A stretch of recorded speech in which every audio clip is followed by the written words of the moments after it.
abstract expressionism, assemblage, and pop art.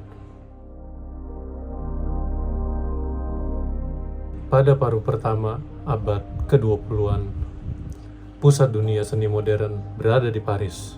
Namun, Perang Dunia II mengubah segalanya. Perang yang berlangsung tahun 1939 hingga 1945 bukan hanya menghancurkan kota-kota dan menelan jutaan korban jiwa.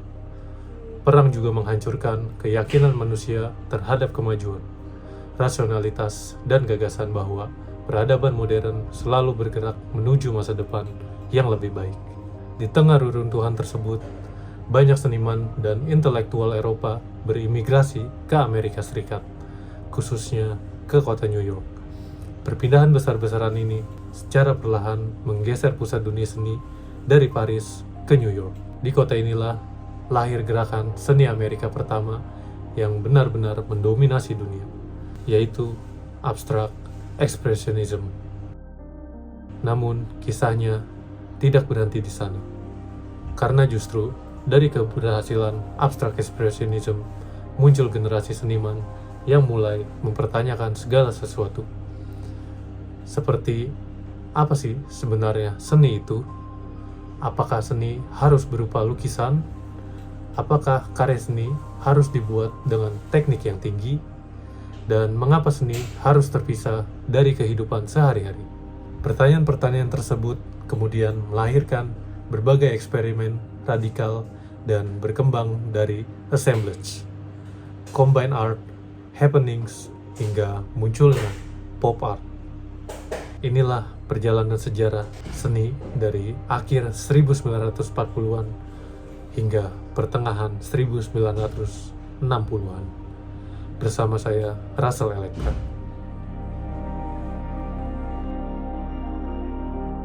Akar sejarah dari surrealism menuju abstract expressionism. Untuk memahami abstract expressionism, kita harus kembali kepada dua gerakan yang muncul terlebih dahulu, yaitu Dada dan surrealism. Dada lahir sebagai reaksi terhadap absurditas Perang Dunia I. Gerakan ini menolak logika, tradisi, dan definisi seni yang mapan. Dari Dada kemudian lahir surrealism pada tahun 1920-an yang berusaha menggali alam bawah sadar manusia. Para seniman surrealis percaya bahwa mimpi, insting, dan pikiran bawah sadar menyimpan kebenaran yang lebih dalam daripada logika. Ketika Perang Dunia II pecah, banyak tokoh surrealisme seperti André Breton, Marcel Duchamp, Max Ernst, dan André Masson melarikan diri ke New York. Kehadiran mereka memberikan pengaruh besar kepada seniman muda Amerika. Salah satu tokoh penting yang menjadi jembatan antara surrealism dan abstract expressionism adalah Arshile Gorky. Gorky merupakan imigran Armenia yang mengalami trauma mendalam akibat genosida Armenia yang dilakukan Kekaisaran Ottoman. Pengalaman kehilangan, pengungsian, dan kematian ibunya membentuk dunia batin yang sangat kompleks. Dalam karya seperti The Liver is the Coxcomb tahun 1944, bentuk-bentuk biomorfik khas dari surrealisme mulai larut menjadi abstraksi yang semakin bebas. Objek-objek nyata hampir menghilang, yang tersisa adalah jejak emosi. Dan dari sinilah abstract expressionism mulai lahir.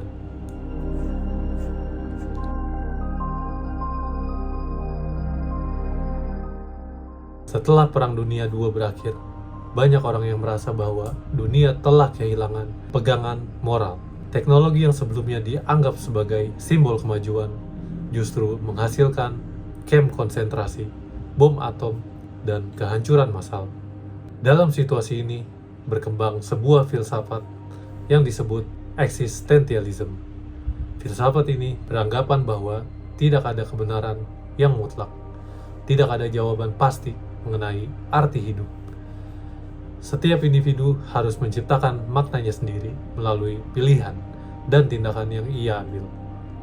Gagasan ini yang kemudian sangat mempengaruhi para seniman abstrak ekspresionisme. Bagi mereka, lukisan bukan lagi alat untuk menggambarkan dunia luar. Lukisan menjadi arena tempat seniman menghadapi dirinya sendiri. Setiap goresan menjadi bukti keberadaan manusia. Tokoh paling terkenal dalam abstrak ekspresionisme adalah Jackson Pollock. Pada akhir 1940-an, Pollock melakukan sesuatu yang belum pernah dilakukan sebelumnya. Ia meletakkan kanvas di lantai. Ia tidak lagi menggunakan kuda-kuda lukis tradisional. Alih-alih melukis dengan cara biasa, ia meneteskan, memercikan, dan melempar cat ke atas permukaan kanvas. Metode ini kemudian dikenal sebagai drip painting. Karya seperti Autumn Rhythm tahun 1950 menjadi simbol utama gerakan ini. Yang penting bukan lagi gambar yang dihasilkan. Yang penting adalah tindakan melukis itu sendiri. Kritikus Harold Rosenberg kemudian menyebutkan pendekatan ini sebagai action painting. Dalam karya Pollock, proses menjadi sama pentingnya dengan hasil. Setiap gerakan tubuh seniman menjadi bagian dari karya seni itu sendiri. Lukisan berubah menjadi rekaman aktivitas fisik dan psikologi manusia. Hampir bersamaan dengan Pollock, muncul tokoh lain bernama William de Kooning. Jika Pollock menghilangkan figur sepenuhnya, de Kooning justru terus bermain di antara abstraksi dan figurasi. Puncaknya terlihat dalam karya Woman One. Figur perempuan dalam lukisan tersebut tampak agresif, terdistorsi, bahkan mengintimidasi. Banyak penonton saat itu terkejut. Namun, bagi de Kooning, sosok perempuan tersebut bukan representasi tunggal. Ia adalah kumpulan emosi, kekuatan, hasrat, dan konflik psikologis yang terus berubah. Melalui de Kooning, abstrak ekspresionisme menunjukkan bahwa abstraksi tidak selalu berarti meninggalkan figur manusia sepenuh. Louis Nevelson mengumpulkan potongan furnitur dan benda kayu bekas untuk membangun dinding-dinding raksasa yang misterius. Karya-karya mereka menunjukkan bahwa abstraksi tidak lagi terbatas pada kanvas. Ia mulai merambah ruang nyata, dan dari sinilah muncul sebuah gagasan baru. Jika benda-benda bekas bisa menjadi bagian dari patung, mengapa tidak dijadikan karya seni secara langsung?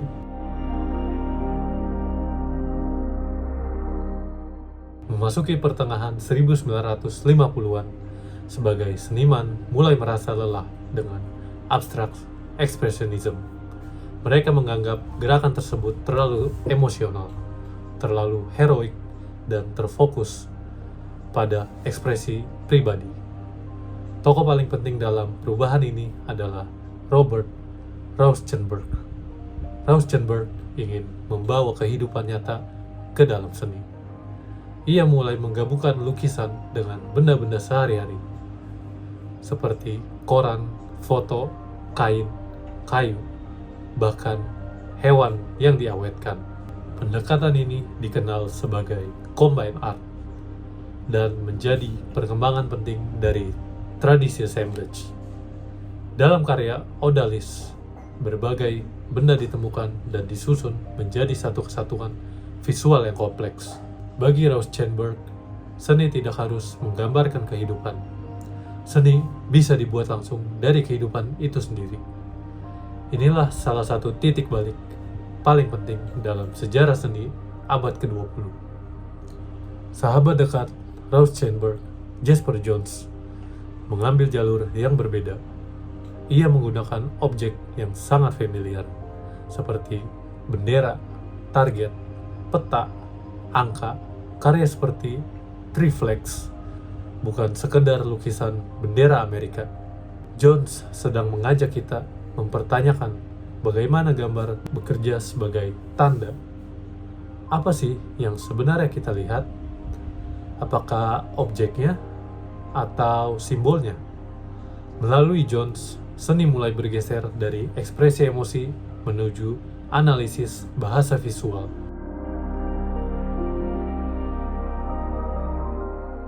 Eksperimen Rauschenberg menginspirasi generasi berikutnya.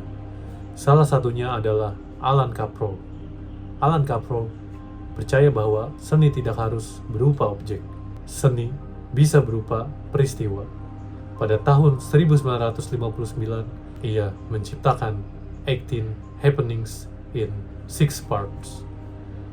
Penonton tidak hanya melihat karya, mereka masuk ke dalamnya, mendengar suara, mencium aroma, mengalami ruang secara langsung.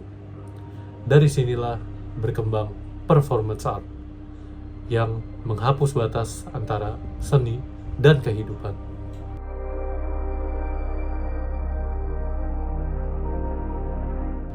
Pada awal 1960-an, Amerika berubah menjadi masyarakat konsumen.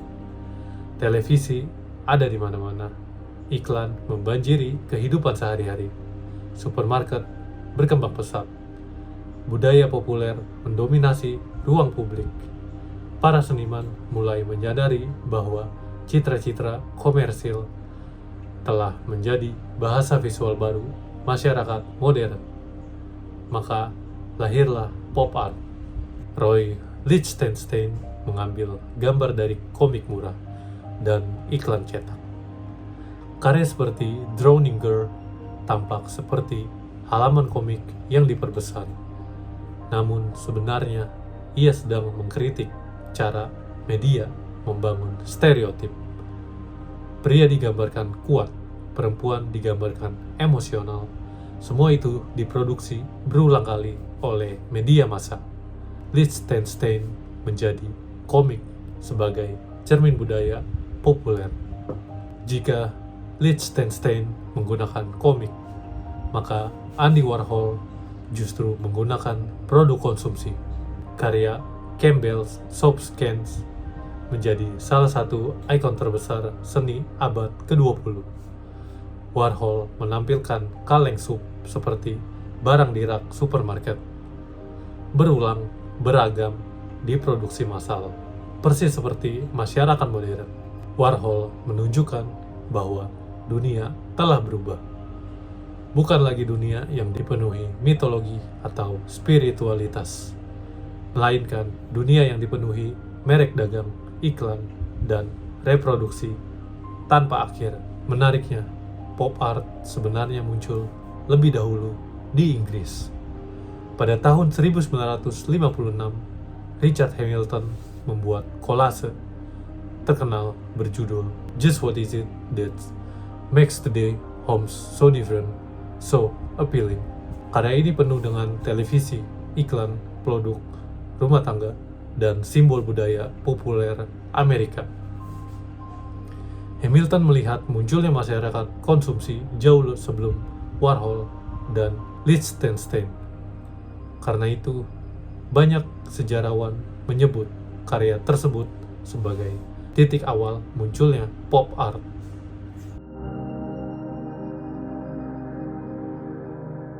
Perjalanan dari abstrak expressionism menuju assemblage dan pop art menunjukkan perubahan besar dalam cara manusia memahami seni. Expressionism bertanya, siapa saya? Sedangkan assemblage bertanya, apa yang bisa menjadi seni? Dan pop art bertanya, bagaimana budaya populer membentuk cara kita melihat dunia?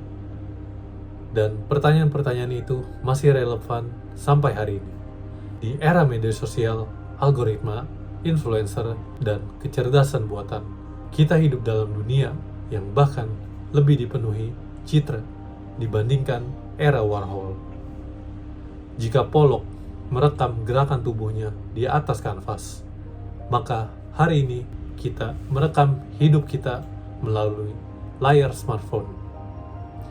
Jika Warhol melihat masyarakat dibentuk oleh iklan dan televisi, maka sekarang budaya kita dibentuk oleh feed Instagram, konten viral, dan algoritma media sosial. Artinya, Meskipun gerakan-gerakan ini lahir lebih dari setengah abad yang lalu, pertanyaan yang mereka ajukan masih terus hidup hingga zaman sekarang. Dan mungkin disitulah alasan mengapa sejarah seni modern tetap penting untuk kita pelajari.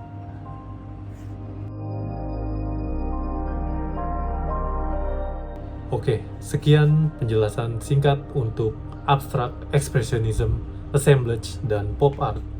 Saya Rasel Elektra, pamit undur diri. Terima kasih.